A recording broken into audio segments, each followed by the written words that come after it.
음악에 관해서 또는 음악놀이, 아이들과 함께하는 수업을 준비하시는 분들께서 가장 많이 물어보시고 가장 궁금해하시는 내용으로 오늘은 준비해 보았습니다. 알쏭달쏭한 저작권법, 과연 내가 수업에 사용하는 음원이 나도 모르게 저작권 침해를 하고 있는 것은 아닐까? 그렇다면 침해하지 않고 사용할 수 있는 음원들은 어떤 것일까? 우리도 모르게 범법자가 되고 있는 이런 무서운 상황이 벌어질 수도 있는 거죠. 요즘은 그 저작권법도 그렇고 저작권에 대한 모든 그 사용 권리나 이런 것들이 굉장히 점점 법적으로 강화가 돼서 이런 부분을 반드시 알고 수업을 준비하셔야 될 것 같아요. 그래서 처음 준비하시는 분들이 가장 궁금해하는 알쏭달쏭한 저작권법 우리 한번 같이 알아볼게요. 가장 궁금해하는 첫 번째. 자, 클래식은 저작권이 없다던데 클래식은 모두 다 사용해도 되는 거 아닌가요? 가장 선생님들이 많이 잘못 알고 계신 것 중에 하나가 바로 이 클래식입니다. 클래식은 저작권이 없는 건 맞아요. 대신 70년, 이 70년이란 숫자를 잘 기억하셔야 되는데요. 약간씩은 다르기는 해요. 좀 저작물이 언제 되었느냐, 작곡자냐, 또는 연주자냐, 뭐 이런 여러 가지 상황에 따라서 저작권법이 조금씩 바뀌기는 하지만 그 적용 대상은 어찌됐든 가장 길게 봤을 때 70년입니다. 그래서 이 70년이라는 숫자를 기억하고 있으면 어떤 것이든 법에 저촉되지 않습니다. 즉 만든 지 70년이던 연주한 지 70년이던 작사가 70년이던 작곡이 70년이던 이 숫자만 기억하시면 되는 거죠. 그래서 70년이 지난 저작물은 저작권법에 상관하지 않고 누구나 사용이 가능하고 리메이크도 저작권법에 걸리는 거 아시죠? 그렇지만 클래식을 리메이크하는 건 역시 저작권법에 해당이 되지 않습니다. 그러면 클래식은 우리 저작권이 없다고 알고 있었는데 만든 저작권, 즉 작곡한 모차르트는 이미 4, 5, 70년이 넘었기 때문에 그 작곡자에 대한 저작권법은 해당하지 않지만 이후에 한 80년, 90년대 이후에 어느 음반사에서 실제 연주 상황, 음반으로 담아서 공표했다면 그 실제 연주자들에게 이 저작권법이 해당하게 됩니다. 즉 우리가 만약에 그 클래식을 사용하게 되면 이 실제 연주한 사람들이 갖고 있는 저작권법에 위배가 된다는 거죠. 그래서 클래식이라고 해서 무조건 사용할 수 있는 것은 아니다. 그렇다면 클래식 중에 어떤 것을 사용해야 하느냐? 클래식 음반 중에서도 녹음한 지, 즉 지금이 2020년이라고 기준을 하면 1950년이 되겠네요. 1950년 이전에 녹음된 음반. 잘 찾아야 되겠죠? 그런 음반에 수록된 곡들은 사용이 가능하다. 자, 이번에는 두 번째 제25조 2항에 보면 학교, 즉 학교에 해당하는 고등학교 이하, 초등학교에서 고등학교까지 그 학교에서 하는 교육은 저작권법에 상관이 없다던데요. 다 사용이 가능하다던데요. 제가 알아본 바로는 유아교육법에 의해서 유치원에서도 그 관리감독 하에 이루어지는 모든 수업은 학교에 해당합니다.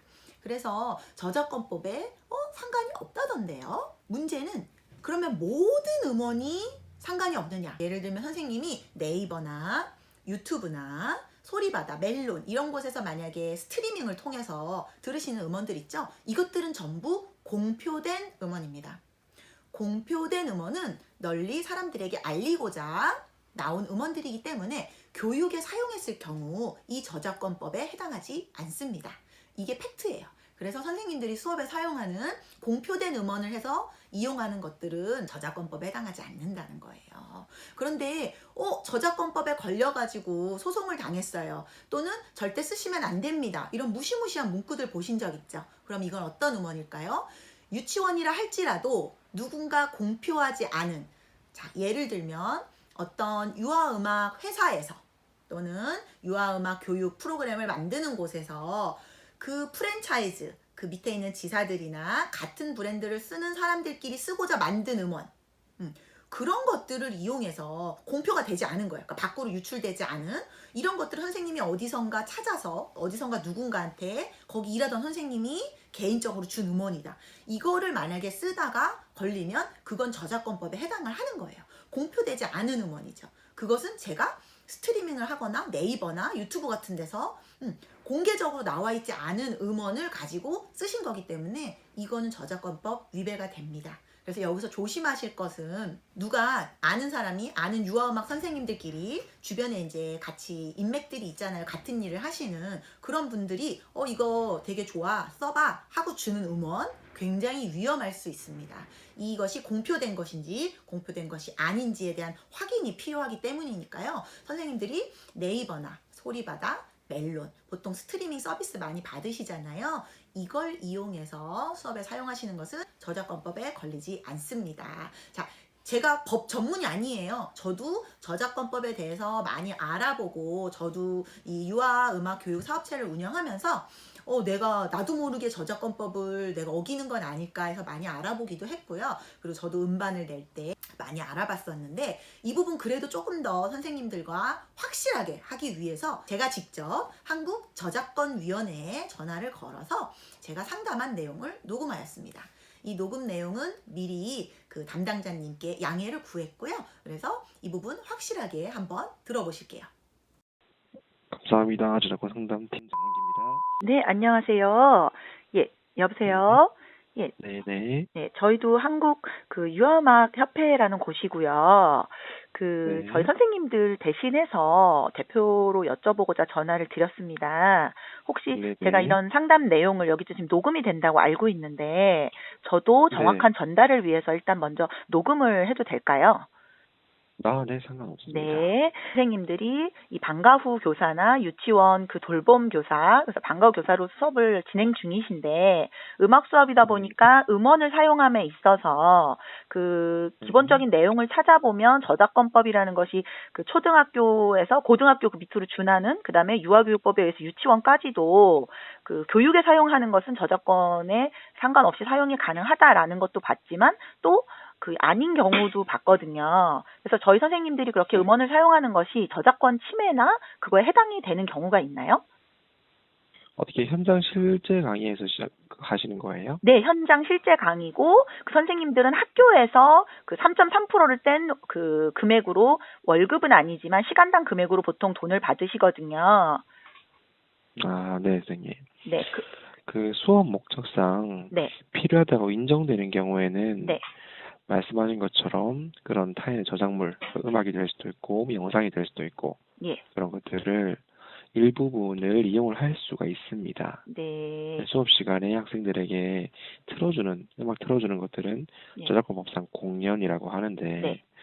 그러니까 그 필요한 만큼만 일부분을 공연할 수 있는 것이 이제 법에 규정되어 있어요. 근데 동요 같은 건 예. 굉장히 짧잖아요. 그러면 네, 전곡이라도 동요 해도 같은 거나, 뭐 1분 얼마짜리밖에 안 네, 되는데, 요런 거 사용도 마찬가지인 거죠? 예를 들어서 시나 뭐 그림, 네. 짧은 동요 이런 것들은 불가피하게 저작물의 전부를 이용하는 것이 그러니까 불가피한 경우죠. 네. 그러니까 그런 것들은 어쩔 수 없이 전부를 이용할 수 있게 되는 거고요. 그럼 모든 저작물에 해당하는 건가요?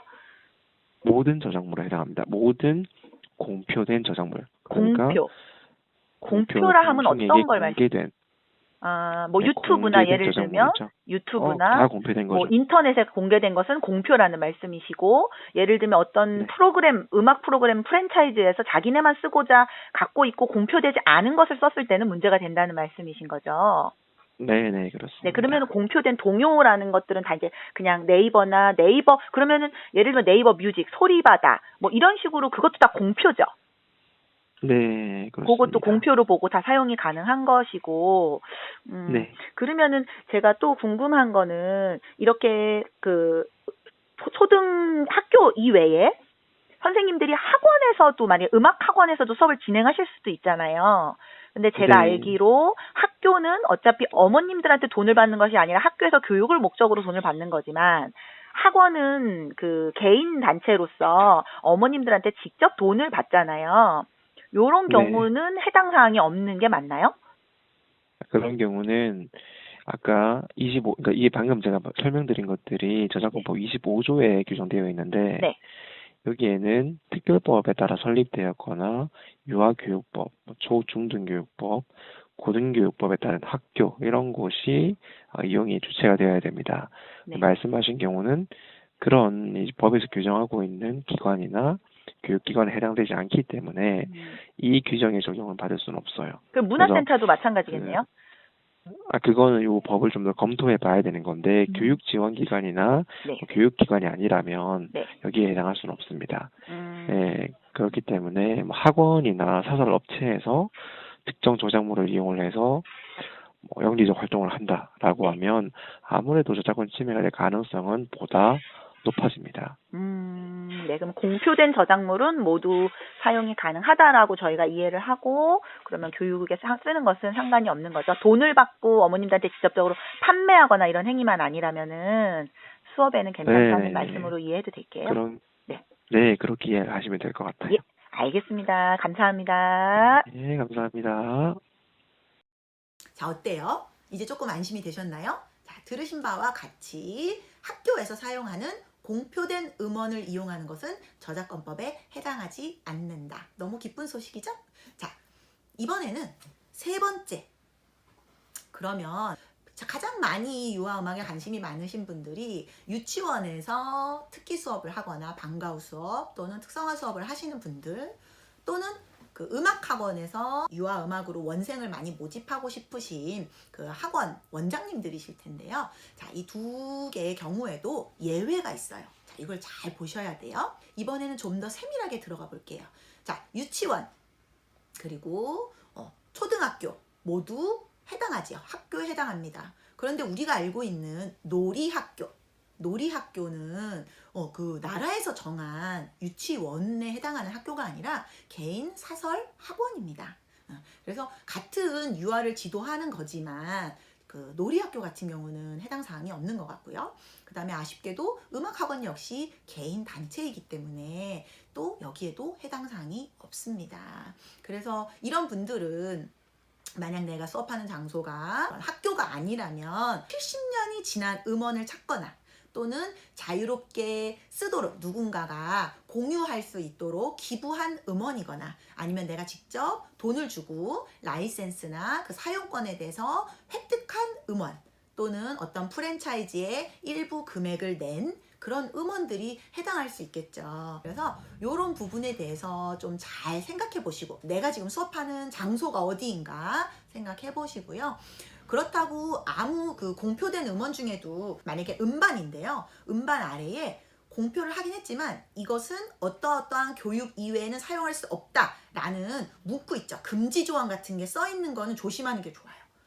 그래서 요런 혹시라도 그 문구가 그 정해져 있는 경우에는 하지 말라고 조항을 넣어 놓았기 때문에 그런 건 좀 확인을 하셔야 돼요. 그 전체 음반에 대해서. 그래서 혹시라도 내가 이 음원을 꼭 쓰고 싶다 그러면 그 음반 제작자에게 전화 한 통 걸어서 물어보는 것은 어렵지 않습니다. 며칠 전에도 제가 그 유튜브에 올려놓은 저희 그 음원 영상물을 보시고 음원 사용에 대한 문의를 해주세요 하고 이제 전화번호를 넣어놨었거든요. 그랬더니 지금 어린이집에서 내가 수업하는 교사인데 혹시 이걸 이용해서 아이들을 수업해도 되나요? 괜찮습니다. 단 수업을 하시고요. 이거를 어디에 영상물로 배포하시는 거는 안 돼요. 그죠? 자, 선생님이 만약에 제가 올려놓은 그 영상을 가지고 유튜브에 올리신다. 그러면 그 유튜브는 뭐예요? 선생님 개인의 그런 어떤 홍보와 개인 컨텐츠에 제 음원을 쓰는 거잖아요. 유아교육기관에서 쓰는 것이 아니죠. 이런 건 안 됩니다. 그런데 어린이집에서 아이들과 함께 수업을 하기 위해서 쓰시는 음원, 그거는 제가 사용하셔도 된다라고 올려놓은 것과 같은 거죠. 그래서 유튜브에 올려놓은 것은 공표한 음원과 마찬가지입니다. 그래서 사용을 하셔도 괜찮습니다. 그리고 이제 선생님들, 그 프리랜서 선생님들을 위해서 제가 도울 수 있는 방법이 좀 뭐가 있을까 생각을 많이 하면서 음원에 대한 고민이 가장 많으시고 제가 이런 것들을 알려드려도 그래도 혹시라도 법에 걸리는 것이 아닌가. 우리가 정말 아이들과 함께 즐겁게 하자고 하는 일인데 법을 위반하면서 할 수는 없잖아요. 그러다 보니까 굉장히 위축되기도 하고 그리고 돈을 주고 사는 라이센스들은 너무 비싸다라는 좀 하소연을 많이 하세요. 제가 한국유아동음악협회와 함께 그 선생님들이 수업 중에 자유롭게 쓰실 수 있는 음원으로 안내할 예정입니다. 그래서 한 50여 곡에서 100곡 정도를 조금 선생님들이 쓰실 수 있도록 순차적으로 업로드할 예정이고요. 그래서 이런 음원을 이용해서 자유롭게 수업하신다면 저작권 그 걱정에서 좀 벗어나실 수 있겠죠. 그리고 앞으로 유튜브를 통해서도 이 음원들을 어떻게 실질적으로 아이들과 함께 하면 좋을지 이런 것들도 영상으로 담아보고자 합니다. 저작권 걱정 없이 누구나 함께 할 수 있는 음악놀이로 다시 찾아뵐 테니까 우리 다음 주부터 뮤직쌤 잊지 말고 꼭 함께 하세요.